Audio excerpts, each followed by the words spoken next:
Running a business comes with a lot of what-ifs. But luckily, there's a simple answer to them. Shopify. It's the commerce platform behind millions of businesses, including Thrive Cosmetics and Momofuku. And it'll help you with everything you need. From website design and marketing to boosting sales and expanding operations, Shopify can get the job done and make your dream a reality. Turn those what-ifs into... Sign up for your $1 per month trial at shopify.com/special offer.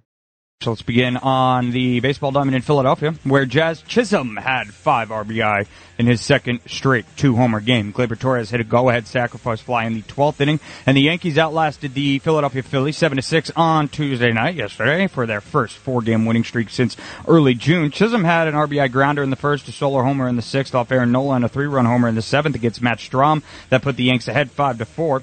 Chisholm has homered twice in 2 of 3 games with the Yankees after having 3 multi-homer performances in 405 games with his previous employer, Miami, which traded him last weekend. Clay Holmes' wild pitch allowed Josh Rojas to score the tying run in the 9th. Alex Verdugo's sacrifice fly put the Yankees back ahead in the 11th, and Austin Hayes made it 6-6 with an RBI single in the bottom half when Trent Grisham's diving catch on Alec Boehm's 2-out liner to center stranded Hayes at third. After Torres' sacrifice fly in the 12th against Orion Kerkering, Michael Tonkin pitched his second inning of relief. He struck out 2 in a perfect inning to seal the New York victory. Following a 10-23 stretch, New York has won 4 in a row for the first time since June 9th to the 12th and has won consecutive series for the first time since sweeping San Francisco and Minnesota from May 31st to June 6th.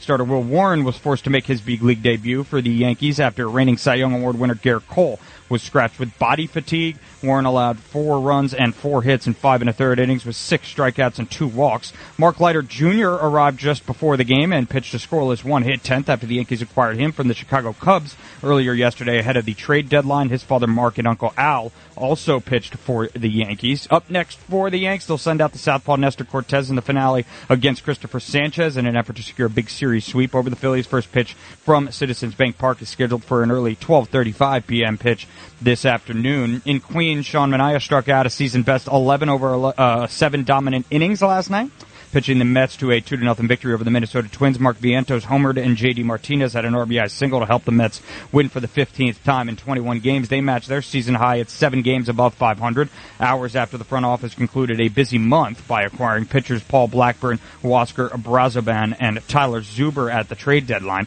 12 players on the Mets' 26-man roster last night didn't begin the season with the club.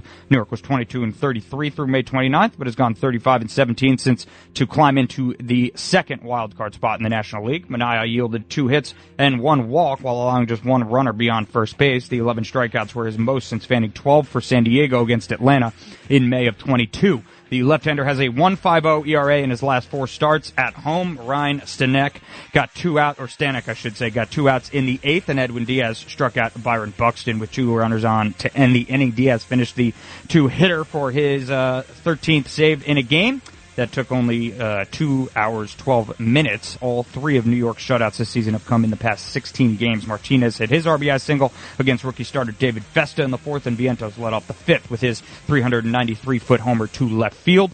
Up next for the Mets, the Interleague Series concludes this afternoon when Luis Severino will go against Minnesota's Pablo Lopez. First pitch from Citi Field is scheduled for 1:10 p.m. While we're talking baseball, let's check in on our Staten Island Ferry Hawks as well. The Hawks fell to the Lancaster Stormers by a score of 8-7 in an extra inning contest last night on the island. Staten Island hosts Lancaster today at 10:30 a.m. and again tomorrow at 6:30. Look out for that. To Paris in the Summer Olympics, where Simone Biles and Team USA secured women's team gymnastics gold yesterday. The Americans defeated Italy, the silver medalists, by nearly 6 points, and there was almost a 7-point gap to bronze medalist Brazil. It was the 4th time that the American women have claimed gold in the event, but the first since 2016. Later on today, the United States men's basketball team is back in action with more group play following Sunday's win over Serbia. They'll tip off against South Sudan at 3 p.m. and head in as 29-point favorites for the contest. As it stands right now, Team USA still leading the overall medal count with 26 medals thus far, over France's 19 and China's 14. That's your Sports Liz. I'm Justin Elf on 77 WABC.